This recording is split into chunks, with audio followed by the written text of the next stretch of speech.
Hello, bonjour, it's Mary. It's day 29 of 30 days of following my dreams. I honestly can't believe I'm on the second to last day of this challenge. That is just wild. Does not seem like it's been 29 days.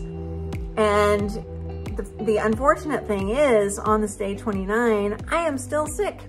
It is August 5th, 2024, le 5 août 2024, and I caught some kind of bug when I was in Luxembourg. I came down with it, I guess, a couple of days ago now, and it's still kind of hanging on. So I am staying at home, laying low, and I'm pretty sure by this time tomorrow I will be doing a lot better, fingers crossed anyway. And so what kind of progress have I been able to make today on my dream projects? My dream projects this whole time have been working on my French and studying for an exam that I now have scheduled for October, and also working on the rewrite of my novel. Today, because of the way that I've been feeling, I have spent some time doing some listening exercises for the French test, so I am pleased with that. I have not been able to do anything on the novel rewrite, so again, I went back to reading some of the Save the Cat Writes a Novel book. That's about where my head is. I can concentrate on that. The other thing I've been working on today so far is redoing a couple of my courses that I am offering related to Insight Timer. And when I woke up this morning, I had really been wanting a new name for this new project that I have yet to introduce to people. And I just said, you know, the name I have is fine for right now. It's totally fine. It's probably not what it will be called in the future, but for now, it's good, it's clear, and I'm just going to run with it. So I am planning out how I am going to share this with people, and I am thrilled about that. So that's kind of what I've been working on today, in between watching a little bit of the gymnastics competition in the Olympics. And the thing that I really wanted to talk to you today about is something that has become very obvious to me in recent years since I've been in this kind of entrepreneurial space. It has to do with being around people who understand what you're trying to do.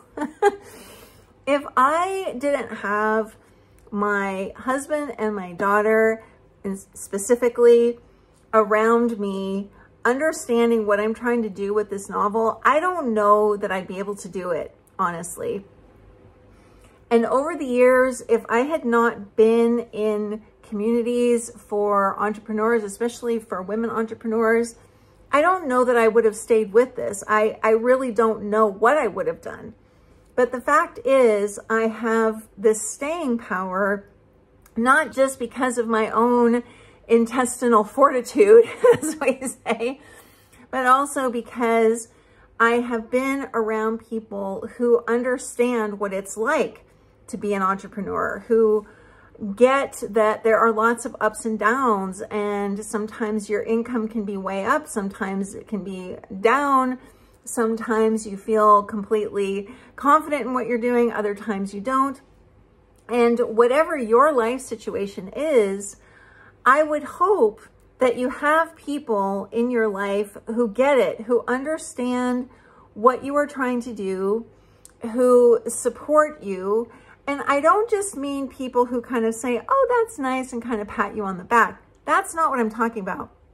I'm talking about people who really understand, who are maybe part of whatever world you're in themselves. And so they're like, yeah, I've been there, or yeah, I know how it feels to, you know, fill in the blank. It's really hard for me to overstate how much this has meant to me over the years. And as I'm talking to you, I am at a point now where I feel like I am on the precipice of something else with my life, with my business, with my writing. That's something I will talk about in the final video for day 30 in this series.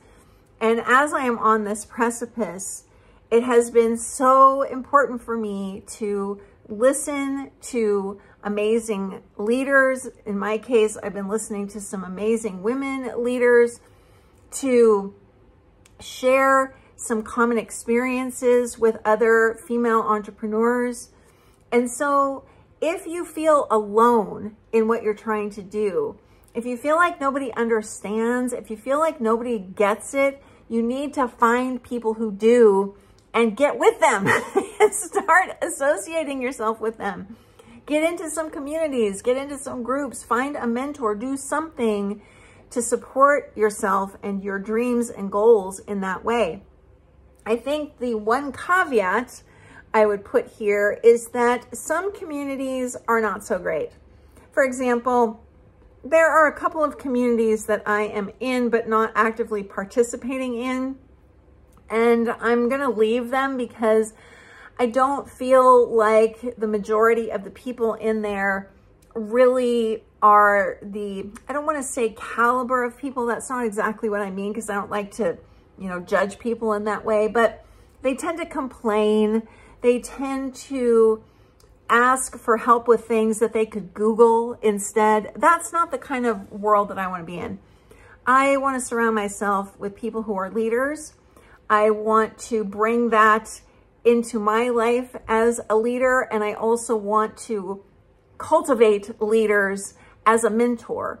So that's where I am aiming for. So you're not obligated to stay in communities or groups that you feel are not at the level you want them to be at. That's all there is to it.